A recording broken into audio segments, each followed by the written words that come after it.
Madhava Kunja Bihari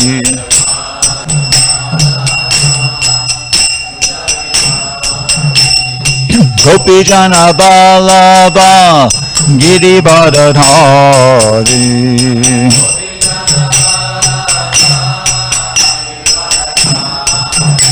Gopi Jana Balaba Girivardhari Yasodanandana Bhaja Jana Ranjana Yasodanandana Bhaja Jana Ranjana Yamuna Tiravanachari Yamuna Tiravanachari Jaya Radha Madhava Kunja Bihari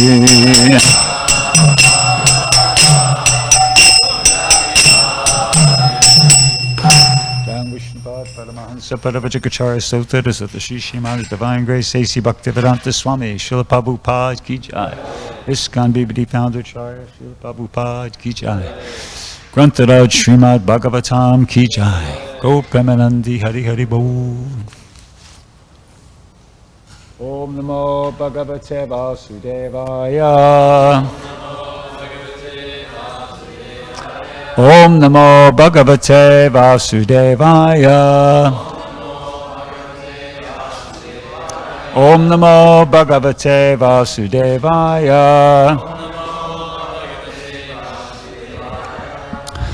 So reading from Srimad Bhagavatam, 3rd Canto, Chapter 20, entitled Conversation Between Maitreya and Vidura.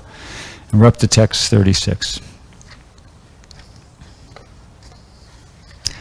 Naikatrate jayati salini bada padmam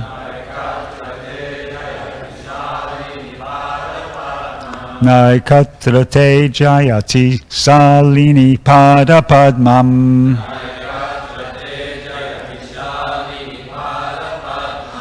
Gnantya muhu karatalena patat patangam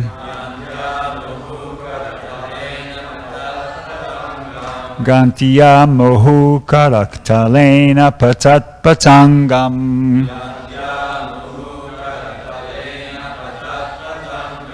Madhyam visidati brihat stana bharabitam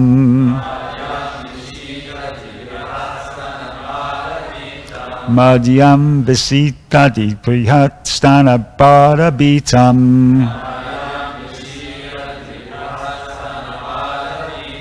Sante Vajrishtir Amala Susika Samuha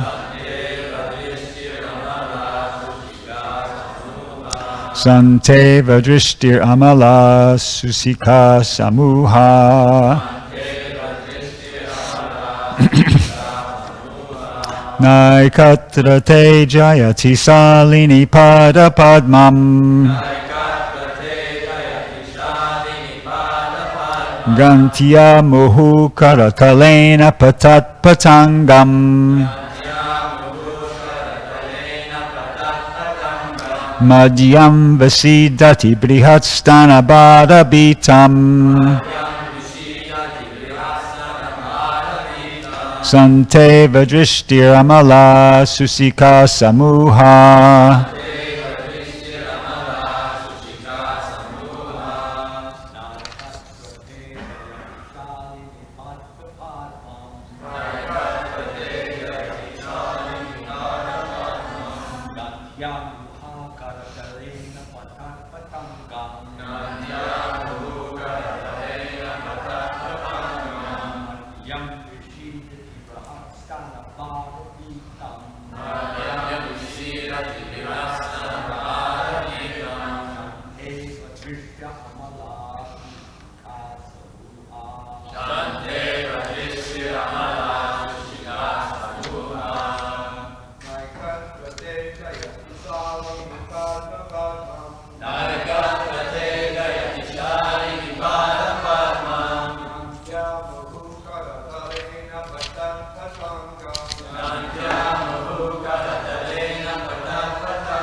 Vaishnavis.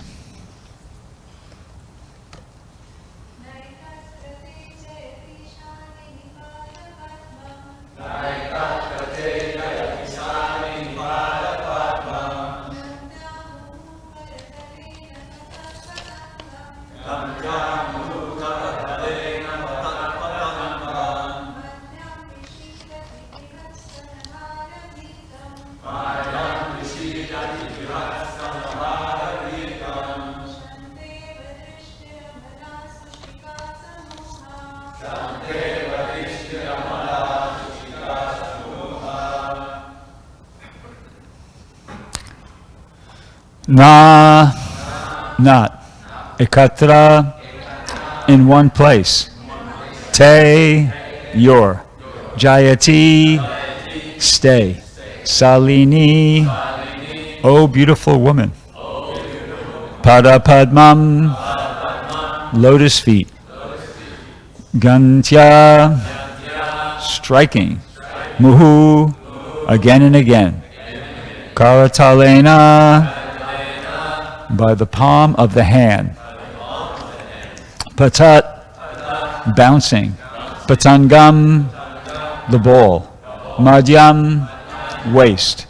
Visidati, gets fatigued. Brihat, full grown. Stana, of your breasts. Bara, by the weight. Bitam, oppressed. Santa Eva, as if fatigued. Dristi, vision. Amala, clear. Su, beautiful. Shika, your hair. Samuha, bunch. Translation and purport by His Divine Grace, A.C. Bhaktivedanta Swami Srila Prabhupada. O beautiful woman, when you strike the bouncing ball against the ground with your hand again and again, your lotus feet do not stay in one place. Oppressed by the weight of your full-grown breasts, your waist becomes fatigued, and your clear vision grows dull, as it were. Pray, braid your comely hair. The word comely means attractive, by the way. Purport. The demons observed beautiful gestures in the woman's every step. Here they praise her full-grown breasts, her scattered hair, and her movements in stepping forward and backward while playing with the ball. In every step they enjoy her womanly beauty. And while they enjoy her beauty, their minds become agitated by sex desire. As moths at night surround a fire and are killed, so the demons become victims of the movements of the ball-like breasts of beautiful women. The scattered hair of beautiful women also afflicts the heart of a lusty demon. Om Gana Timanam Dasya Jananjana Shalakaya Chakshurun Militam yena tasma Shri Gurave Namaha Shri Chaitanya Manobhishtam Stapitam yena Bhutale Swayam Rupa Gadamayam Dadati Swapadantikam. So here we're hearing the completion of the description of the demon's attempt to seduce the so-called beautiful girl by flattery. It starts off here. They go, "Who are you, O pretty girl? Whose wife or daughter are you? And what can be the object of your appearing before us? Why do you tantalize us, unfortunate as we are, with the priceless commodity of your beauty? Whoever you may be, O beautiful girl, we are fortunate in being able to see you. While playing with a ball, you have agitated the minds of the onlookers," and then what I just read today. Now, first thing is, this is not a real woman. It explains, last week when I gave class, Prabhupada clearly stated in the purport that they were imagining, this is the form of twilight, and they imagined it to be a beautiful woman. So it's not a factual woman in front of them, but they're very, very influenced by lusty desires, so much so that they're actually, even though it's not a real woman, they're buying into this thing like, this is real, she's real. So in the next purport, Prabhupada explains, he makes a statement, he says, the asuras are described here as muda diya, meaning they are captivated by ignorance, just like an ass. So that applies, of course, to the asuras, and there's that expression, if the shoe fits, wear it. It applies to anybody. Anybody, to the degree somebody's influenced by this, agitated by this lusty desire, to that degree they're muda diha, which means they are captivated by ignorance and just like an ass. So this lusty desire is a problem. It's a problem. We're hearing about it in relation to the demons here, but it's not like it's something that we don't know anything about, or we don't have any experience with. All conditioned souls, to great and lesser degrees, have a problem with this. So where does it come from in the first place? It's a problem. So let's try to figure out how to deal with it. Well, we might be well advised in our attempt to try to understand how to get free from lust, to understand initially, like, what's its origin? Where does it come from? So in the Bhagavad Gita, chapter 3,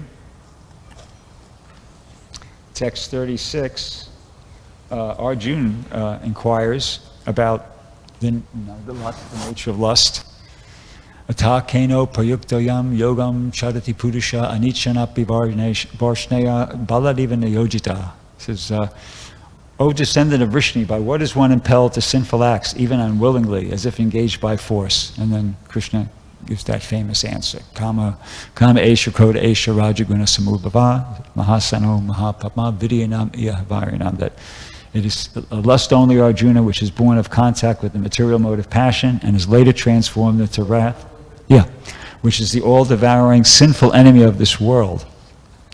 So in the purport, Prabhupada, he addresses this issue of where lust comes from in the first place. Prabhupada says, when a living entity comes in contact with the material creation, his eternal love for Krishna is transformed into lust in association with the mode of passion. Or in other words, the sense of love of God becomes transformed into lust.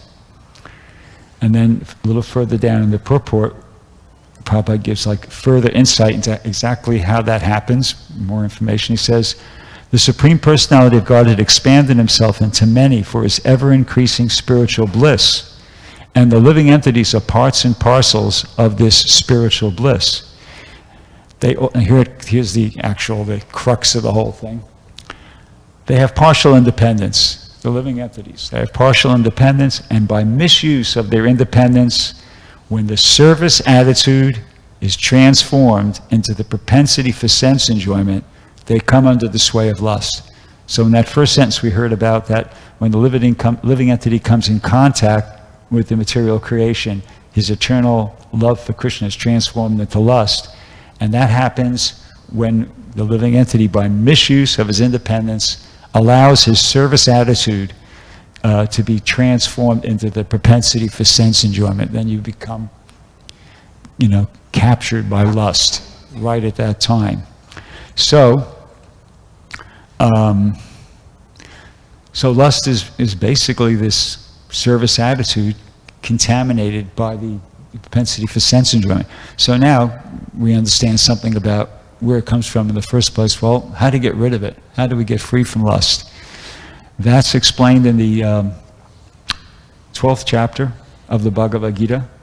Prabhupada talks about that in the purport. Since we understand now that lust is actually just love of Godhead, but contaminated. It's like, it's not something different. It's not like a separate thing. It's just our love of God contaminated as a result of our allowing our service attitude to deteriorate, to degenerate, and then we become and develop into a propensity for sense enjoyment. So now we have to reverse that process. We have to reverse that process, and we have to elevate that, transform the lust back into love for Krishna. The love has been transformed into lust, and now we have to transform the lust back into love for Krishna. And the way to do that is by bhakti yoga. And Prabhupada says in this 12th chapter, text number 9, he says, Bhakti yoga is the purification of the senses. At the present moment in material existence, our senses are always impure, being engaged in sense gratification. But by the practice of bhakti yoga, these senses can become purified, and in the purified state, they come directly in contact with the Supreme Lord. In material then it goes on to say, explain, love of God is now dormant, is in a dormant state in everyone's heart, and there, love of God is manifested in different ways, but it is contaminated by the material association, which we just heard about, how it gets contaminated by the material association. Now the heart has to be purified of the material association, and that dormant natural love for Krishna has to be revived. That is the whole process. And Prabhupada gives a very brief description of how that's done. He says, to practice the regulative principles of bhakti yoga, one should, under the guidance of an expert spiritual master, follow certain principles. One should rise early in the morning, take bath, enter the temple, and offer prayers and chant Hare Krishna, and then collect flowers to offer to the deity, cook foodstuffs to offer to the deity, take prasadam, and so on. That's it. The so on is big. There's a lot of so on, a lot in that, under that so on heading. There are various rules and regulations which one should follow, and one should constantly hear Bhagavad Gita and Srimad Bhagavatam from pure devotees. This practice can help anyone rise to the level of love of God. So Prabhupada strongly advocated it. This process can help anyone rise to the level of love of God, and then he is sure to progress into the spiritual kingdom of God. This practice of bhakti yoga under the rules and regulations with the direction of the spiritual master will surely bring one to the stage of love of God. So Prabhupada's strongly advocating bhakti yoga as being the solution to the problem of lust, because by engaging in bhakti yoga, you purify the consciousness, and then that dormant love for Krishna, which has now been transformed into lust, will be reverted or reversed back into love for Krishna. And he mentions here is one aspect that I kind of picked up on in that, when he was giving that list of things you should do. One should constantly hear Bhagavad Gita and Srimad Bhagavatam from pure devotees.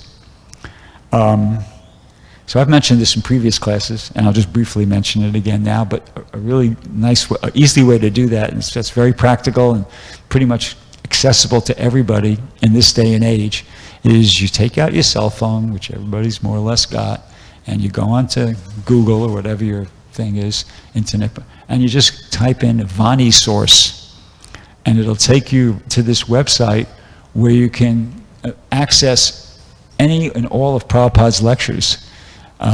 It's very easy to do, and it's a very nice program. I've been doing it for years now, and you could just start with 1966, and you can listen to the very first thing that Prabhupada recorded, and you systematically work your way right through. You're hearing pure, you're hearing, what does it say? What you constantly hear, Bhagavad Gita and Srimad Bhagavatam from pure devotees. So that's a surefire application of that instruction. Prabhupada was unquestionably pure devotee, and it's a very simple way to be hearing the Bhagavad Gita and the Srimad Bhagavatam, all the lectures that he gave, that not all of them, but a lot of them were recorded, the vast majority recorded, and they're right there and easily accessible. All you have to have is a cell phone, access to the internet. If you have some earplugs, all the better, and you're all ready to follow that instruction. So that's important. But somebody might question, well, what do these things have to do with, offering flowers to the deities and cooking? What does that have to do with getting rid of lust? It's something, might sound a little bit unrelated to, in some sense, to somebody, to the uneducated listener. Well, the explanation for that is this. It's in the 10th chapter of the Bhagavad Gita, texts 10 and 11. Krishna explains who gets his special mercy. And this is very relevant. He says, and these are once again very well-known, common, famous verses. He says, to those who are constantly devoted and worship with love, I give them the understanding by which they can come to me. Out of compassion for them, I, dwelling in their hearts, destroy with the shining lamp of knowledge the darkness born of ignorance. And in the purport, Prabhupada says, only by devotional service is the supreme truth Krishna pleased, and by his inconceivable energy he can reveal himself to the heart of the pure devotee. Okay, so to answer my own question, how it works is that, how do you become free from lust? By offering flowers to the deities, or cooking for the deities, or Krishna's pleased. That's the bottom line. Krishna's pleased. Krishna's got that. The only way our consciousness gets purified is Krishna's got to purify it. It's not like there's some detergent you can go down to Smart and Final and buy to, no. Krishna's in the heart, and he has to be pleased. When he is pleased with our devotional service, he purifies our consciousness. And when your consciousness gets purified, then your dormant love for Krishna, which is now contaminated by all this lust and everything, becomes revived. So we have to try to please Krishna, please the spiritual master by devotional service. And it's very powerful. We just already heard in that other purport I read where Prabhupada advocated Bhakti Yoga is the process to reawaken your love for Krishna. And here, in this purport, he says, due to contamination of material association through many, many millions of births, so that's a lot of births, right? That means that's a lot of contamination, right? Contamination due to many millions of births. Just imagine an attic that nobody's gone up to for many, many years. It's going to have a lot of dirt, right? It's going to be very filthy, dusty, stuff coming in from the roof and everything. So many, many millions of births we've been accumulating contamination. And Prabhupada goes on to say, one's heart is always covered with the dust of materialism. But when one engages in devotional service and constantly chants Hare Krishna, the dust quickly clears, and one is elevated to the platform of pure knowledge. So, despite the fact that we've been acquired or accumulated contamination through many, many millions of births, Prabhupada's saying here that if we start the process of devotional service, chanting Hare Krishna, engaging in devotional service, that dust will quickly clear and will be elevated to the platform of pure knowledge. It says the ultimate goal of Vishnu can be attained only by this chant and by devotional service, and not by mental speculation or argument. So somebody might say, well, I've been doing it. I've been doing devotional service for a while, and still I feel I'm not completely free from this lust that you've been talking about, material desire. So what about that? Well, my response to that would be, and I'm addressing myself too, we have to keep trying. You have to keep engaging in devotional service. We have to try to improve our devotional service, and we have to be patient. Nothing else. The program is there. Prabhupada's clearly laid it out. So if we're not experiencing, if we're not enjoying, tasting the fruit of, mature, elevated devotional service yet, well, we just have to keep going. We have to keep going. As I just said, we have to try to improve our devotional service, try to look to see, well, maybe am I making any offenses, or where can I improve? And then just be patient, you know.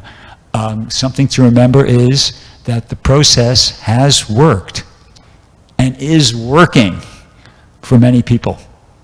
You know, we hear about the acharyas and the great devotees from the past, so the process has worked and is working. We could look around the world, even in our own society. There are so many nice examples of devotees who seem to be doing really well in their devotional service. So the process has worked and is working for many people. So why shouldn't it work for us if we kind of stick with it? We just have to stick with it and hang in there, and you know, we'll get that result. We'll get the desired result. So I will stop there, and if there's a question, yeah, we can take questions. And if we run out of questions, I got 2 excerpts from lectures I could share with everybody, but we'll do questions first. Dwijamani Gore had his hand up first, so, and then Rabindranath. Yeah. Thank you, Prabhu. It's very encouraging to hear from a senior and accomplished devotee how this process, how Prabhupada laid it out clearly. He didn't put some hidden elements, like you're saying. It's very clear. We just have to remind ourselves and keep applying it. Thank you for that. I wanted to ask about, I mean, might sound like a very elementary question, but I wonder about this from time to time. How do I explain to others, and how do I understand for myself that I'm like what it means to be a servant of the senses? Because it really feels like we're using the senses to serve ourselves, but I don't feel like I'm being used by my senses. So how do we understand that? Okay. Well, in illusion, we're accepting this material body as our self, and actually we're not this material body. The conscious self is totally separate from the material body. It's kind of, now we're merged, you know, we're in illusion. We're thinking we're this material body, but our real self is, we're the eternal servant of Krishna. So when we're using our senses to serve Krishna, you know, then we're serving ourselves. But when we're using our senses to serve the material body,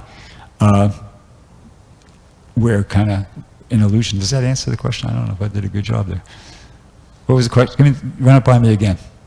I feel that I'm using my senses to serve. I don't feel like my senses are controlling me. Yeah, because that's because you're identifying, well, if you're engaged in devotional service, then your senses aren't controlling you. Then you're that properly engagement. But if you're engaging your senses in sense gratification, and while doing that you're thinking, I'm serving me, then you're in illusion. You're misidentifying your body as who you really are. Like the karmis, for instance, the non-devotees. They think they're serving themselves, but they have a misconception of who they are. They're thinking they're the body. Yeah, and they're thinking that by engaging their senses in sense gratification, they're serving themselves. No, they're serving the illusion. They're not serving reality. They're serving illusion. When your senses are engaged in serving Krishna, then you're serving reality. Then you're not serving illusion. That help at all? Okay. What causes the senses to act if it's not serving itself? What causes the senses to? Yeah, what's activating my senses if it's not me?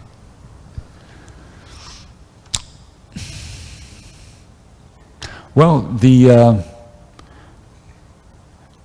consciousness is always going on. So if you're not engaged, if your consciousness is not absorbed in devotional service, then it's going to be absorbed in the illusory energy. So there's a verse, I quoted this maybe in the last class I gave in the 3rd chapter of the Bhagavad Gita. Krishna says, Nahi kaschit shanam api jatu tishtati karmakrit karyate hi avasha karma sarva prakriti jagana, that all men are forced to act helplessly according to the impulses born of the 3 modes of material nature. No one can refrain from doing something, not even for a moment. And in the purport, Prabhupada says that unless one is engaged in the good acts of Krishna consciousness, he'll automatically be engaged in occupations dictated by the illusory energy. So the illusory energy, I guess, would be the answer. If you're not engaged in Krishna service, then Maya kind of will step in and she'll figure out something for you to do. She'll engage you. Yeah, Ravindranath?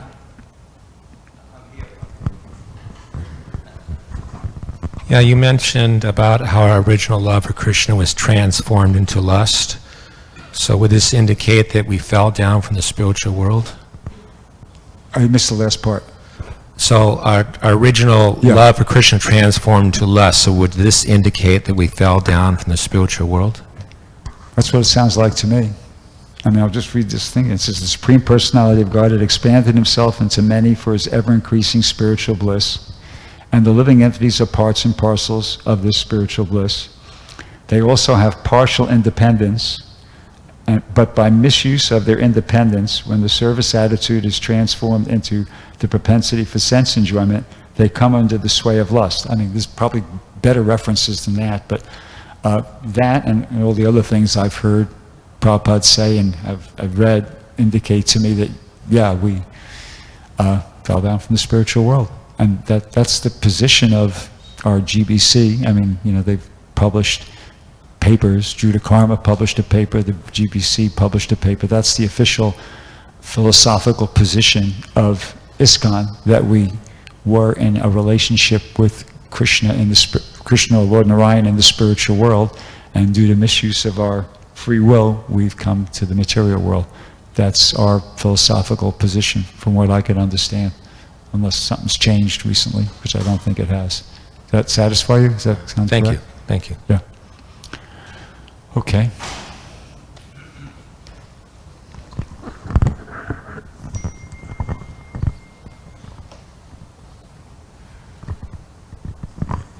Thank you very much for your class, which has stimulated a lot of interesting thought.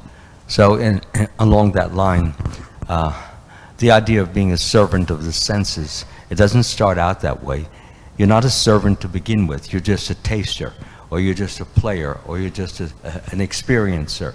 But what happens is that there's pleasure which comes with that experience. And there is a desire in all living entities to enjoy, to have, to experience pleasure. Because pleasure is what we're seeking. We don't want pain. We want the opposite of that. So, sorry. So if we want some pleasure, then and the pleasure of some particular object or various objects is there, and we get that pleasure, then we want to repeat it because we want to increase our pleasure. For example, if I have one bit of pleasure within 5 seconds or 10 seconds, that's fine, but I want more. So now I want 20 or 30 or 40 or 50. Soon, I'm thinking often when I will get that pleasure. It starts out with just a few seconds, and it continues to increase and multiply. What happens is that which was just tasting or feeling, thinking something, now has become a habit. When we start to do it often, over and over again, to increase that pleasure more and more, the senses are no longer a servant of the senses. They become a slave. A slave and a servant are not the same. A servant has choice. He can do it or not do it, because that's what makes him a servant. But a slave cannot do what he wants to do. He's under the power, pressure, or direction of the master. And the master has become the sense object. That's the difference. For example, you taste something and then you forget about it. Another person has tasted it 1,000 times, cannot forget about it. He wants more and more and more pleasure. So therefore, that's why we are told to be very careful when we are, so to speak, messing with the senses, enjoying with the senses, because the tendency is to become attached to them. And from attachment comes addiction, and from addiction comes From addiction comes captivation.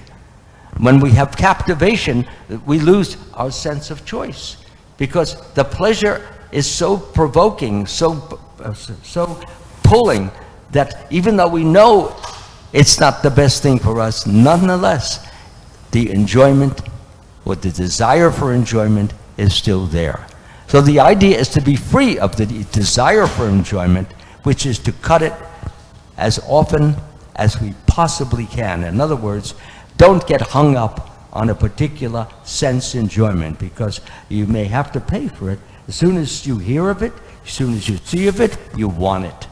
But if you're not addicted to it, you will not want it. Yeah, thank you. So the in the remaining couple minutes I got from my class, I'd just like to read these, because I have two really nice excerpts A little louder, from Prabhupada, from a lecture he gave. And so this is from a Bhagavad Gita lecture. Prabhupada said, "So this lust is the perverted reflection of my love of God. In my original constitution, I am made to love God. But because I have forgotten God, therefore I love matter. Love is there. Either you love this matter or you love God. But you cannot get out of this loving propensity. Just like sometimes we see one who hasn't got children, he loves a cat, loves a dog. Why? Because he wants to love something, but in the absence of reality, he puts his faith in love, and love into cats and dogs. So love is there, but that love is now represented in the form of lust. And this lust, when we are baffled in the lust, we become angry, we get wrath and illusion, etc. So Prabhupada says we have to revert the process, or reverse the process. We should not be lost of all senses, influenced by this material lust. We have to reverse ourselves. We have to rectify the lust into love. And if we love God, then it actually says, without loving God, if we want to love something else, that is nonsense. You cannot love. Therefore, we find practically there is so much love between a boy and a girl, and just after 2 years, oh, divorce, go to hell, because there is no love. It is simply lust. We do not know what is love. Simply, you are playing with lust. And the lust, as soon as you do not satisfy my senses to my satisfaction, then there is anger, wrath, illusion, and etc. So Prabhupada says, basically, there's no love. So anyway, that was, I thought, a very nice kind of overview of the whole thing by Prabhupada there. So I'll stop there. If there's anybody, well, that's it. We already took questions and everything. End of class. Thank you very much. Kanto Srimad Bhagavatam Ki Jai. Srila Prabhupada Ki Jai.